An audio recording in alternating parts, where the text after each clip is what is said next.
Good morning dear students. आप सभी का इस एजुकेशन यूट्यूब चैनल पर हार्दिक स्वागत है। प्रिय विद्यार्थियों, पिछले वीडियो में हमने संगम काल के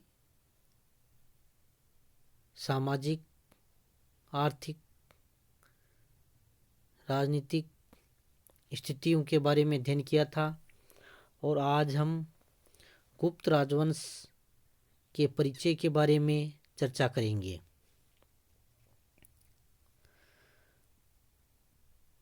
मौर्य साम्राज्य के पतन के बाद भारत की राजनीतिक एकता समाप्त हो गई थी।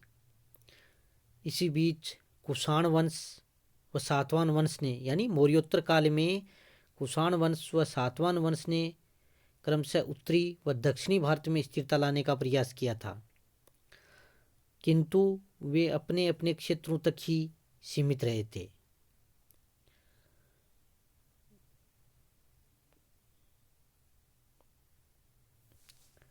तीसरी शताब्दी के अंत में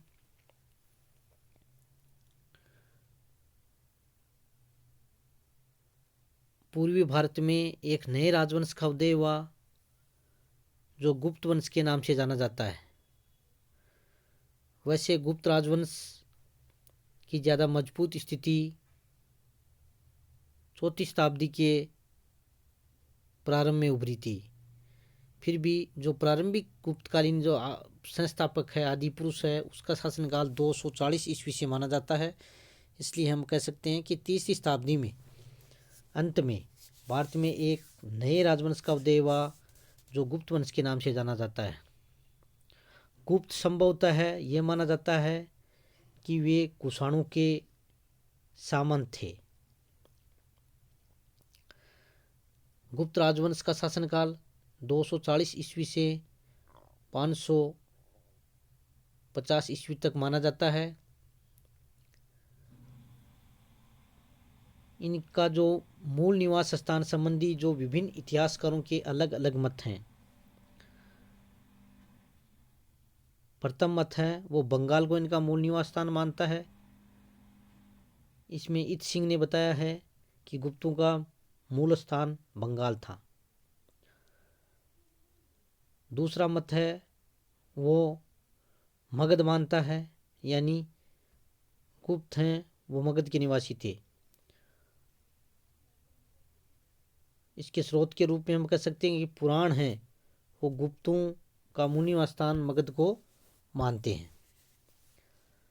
तीसरा मत सर्वाधिक उचित प्रतीत होता है कि सर्वाधिक उचित मत यही है कि गुप्तों का मूल निवास स्थान पूर्वी उत्तर प्रदेश था। इतिहासकार श्रीराम गोयल ने पुरातात्विक आधार पर इसे बताया है और जो गुप्तों के प्रारंभिक लेख और सिक्के हैं वह भी यहीं मिलते हैं। इसलिए हम पूर्वी उत्तर प्रदेश को गुप्तों का मूल स्थान निवास स्थान मान सकते हैं। गुप्तों की उत्पत्ति के संबंध में भी बड़ी विवादास्पद है। वज्जिका द्वारा लिखित कीर्ति कौमुदी नाटक में लिच्छवियों को मलेच्छ तथा चंद्रगुप्त प्रथम को कारस्क रखा गया है। तो इसके आधार पर यानी गुप्तों के उत्पत्ति के संबंध में विभिन्न विद्वानों के मत अलग अलग हैं। Number 1 KP. जायसवाल वो गुप्तों को शूद्र बताते हैं। उनका कहना कि कौमुदी महोत्सव व चंद्र गोबिन व्याकरण के आधार पर गुप्तों को शूद्र माना जाता है। दूसरा मत है वैश्य मानते हैं इनको। एलन, आयंकर, अल्तेकर और रोमिला थापर हैं वो ये गुप्तों को वैश्य मानते हैं।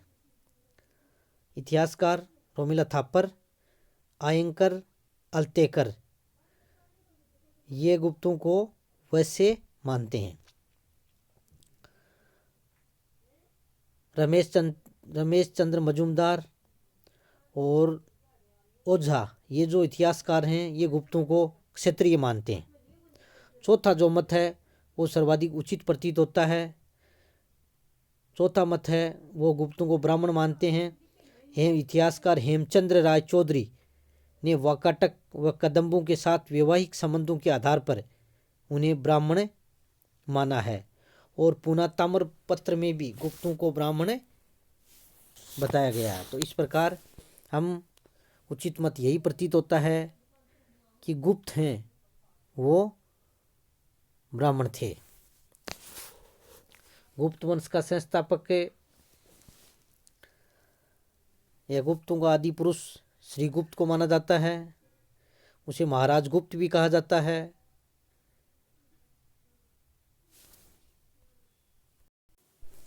कई पुस्तकों में जो श्री गुप्त है उसका शासनकाल 240 ईस्वी से मानते हैं और कईयों में 275 ईस्वी से माना जाता है। लेकिन यह है कि 3वीं शताब्दी के अंत में गुप्त वंश प्रारंभ हो गया था। तो श्री गुप्त है यानी महाराज गुप्त है, उन्होंने गुप्त वंश की स्थापना की थी और उन्होंने महाराज की उपाधि धारण की थी। उसके बाद में उसका पुत्र घटोत्कच शासक हुआ है और उसके बाद में चंद्रगुप्त प्रथम 319 ईस्वी से उनका शासनकाल था। इसलिए महत्वपूर्ण गुप्त वंश में महत्वपूर्ण शासक चंद्रगुप्त प्रथम से हमें इनका जो शासनकाल है उनका विवरण है ये हमें प्राप्त होता है। तो इस प्रकार आज हमने गुप्त वंश का राजवंश का सामान्य परिचय के बारे में अध्ययन किया समझने के लिए, और अगले वीडियो में हम जो हमारे सिलेबस में है समुद्रगुप्त, उसकी उपलब्धियां, उनकी विजय, उसका अध्ययन करेंगे। तो ये आपको ध्यान में रखना है कि गुप्त राजवंश की स्थापना श्री गुप्त ने की थी। तो ये 3 शासक कंटिन्यू हो गए, श्री गुप्त, उसके बाद में घटोत्कच और उसके बाद में चंद्रगुप्त प्रथम। तो आज की वीडियो में इतना ही। इसी के साथ साथ बहुत बहुत धन्यवाद।